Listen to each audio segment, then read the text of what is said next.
You are right to say 50 years ago the Logic Act was enacted, and that marked a significant turning point in our life in the Nigerian oil and gas industry. Indeed, looking back in time to 2010, from where we are now, we have effectively realized the intent of Section 2 of the Act. Section 2 of the Act encourages all stakeholders in the industry to make Nigerian content an important element of their project delivery philosophy. In other words, that we should treat local content issues and requirements the same way the industry treats issues about health, safety, and environment.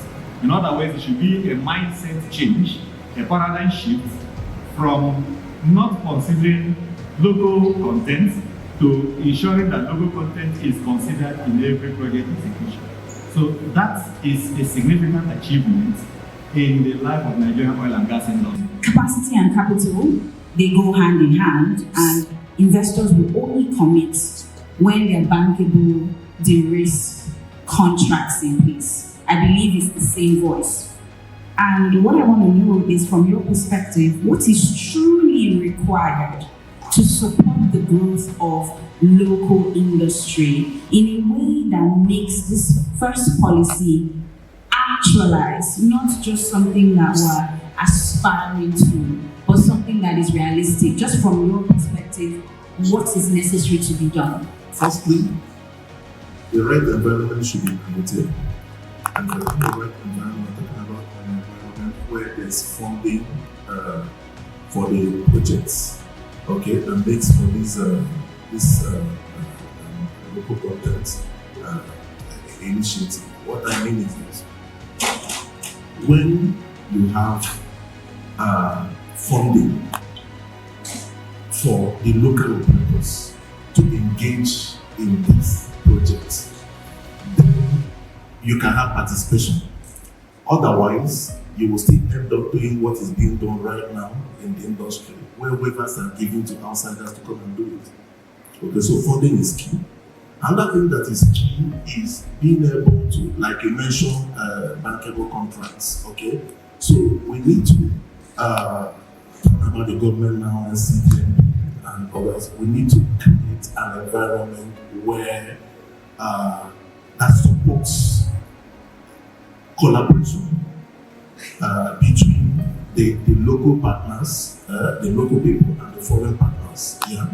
So the truth of the matter is, in this country today, we do not have the capacity locally to engage on the mammoth of project that is required to build up our gas infrastructure, for instance. So the capacity is not here. But there are people that build the capacity, but it's not enough to fill the bucket. So there must be something that encourages the partners, the foreign partners that have this capacity to come in and partner with the people of grass. That's about the type of contract we put together and the way we put it together. Yeah? So if it's put together properly, in the course of that contract, you now find out that skills are acquired, transferred, technology transfer is done, and you can have access even to global markets. You understand? So it's, for me, it's two-pronged: make the funding available, and also encourage that partnership that makes that capacity that is lacking to be transferred quickly within the confines of the contract. Exactly, just make the funding available that encourages that transfer to actually take place. Right? Thank you very much. Can you just, in 3 statements, just tell us exactly what, just summarizing and listening to everything that we've discussed here, tell us about the practical steps that Oilserv will just take to ensure that this Nigerian First policy is implemented in line with, of course, the relevant policies in place today.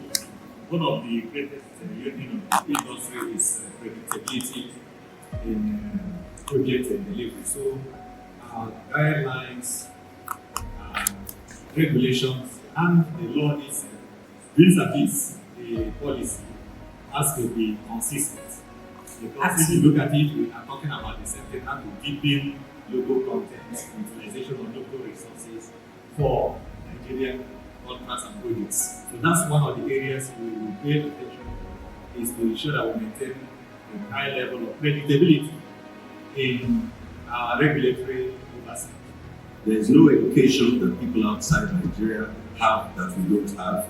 There are no skills, certifications, licenses, and so on. So definitely I'm of the view that anything that needs to be done, we can scale up and scale up to be able to do so. What do we need? Tell us what it is that we intend to do, and then we will either look for the capital, or hopefully government, as NCDMA is doing, will make the capital available for us to be able to do it. That's number one. Number two, give us a level playing field. In other countries, there are tariffs, there are subsidies, they have their own country first. Let us also do the same. Now, we may not necessarily be able to do it to the same extent as other countries, but let us at least do it to the extent of our own capacity. If we know we can do 10,000 tons of fabrication a year, let us at least be able to protect that. We should not make a mistake where, in terms of what local content and Nigerian force means, that there are standard barriers that these multinational companies will not even go to. So if we don't have local content, we will not have remittance, we will not have the opportunity to develop marginal field, grow from there and become a company that can produce 500,000 barrels. The second thing I wanted to say, and I wish the minister is there is a lot of ignorance on the cost of production in Nigeria, which will come here and it affects local content. If you look at some of the challenges we have in fabricating outside Nigeria, because they say the cost is high. And it's not true. It's not coming from services. The number one cause of cost in Nigeria today is vandalization of mine and evacuation of crude oil. You have people in the swamp paying $12 per barrel to move crude oil from one point to the other. That's the highest cost that we have in Nigeria. I think we're right for different kind of thinking for national content. I think we should be thinking long term. I think we should pivot away from project-specific national content and to looking at it from a life cycle perspective. Projects will come and go, but will continue to operate for decades. That will deliver a different outcome, and we believe that will deliver a better outcome. And we can summarize by saying that EXO will support that. Thank you very much. I'll just say one, and that's the fact that the local content initiative should be seen as a business enabler more than a box to tick. Okay, so if that is imbibed by all the companies, local companies that are involved, okay, then you find out that there'll be a push to develop other people that are less than yourself, okay, so that the industry will see more of us.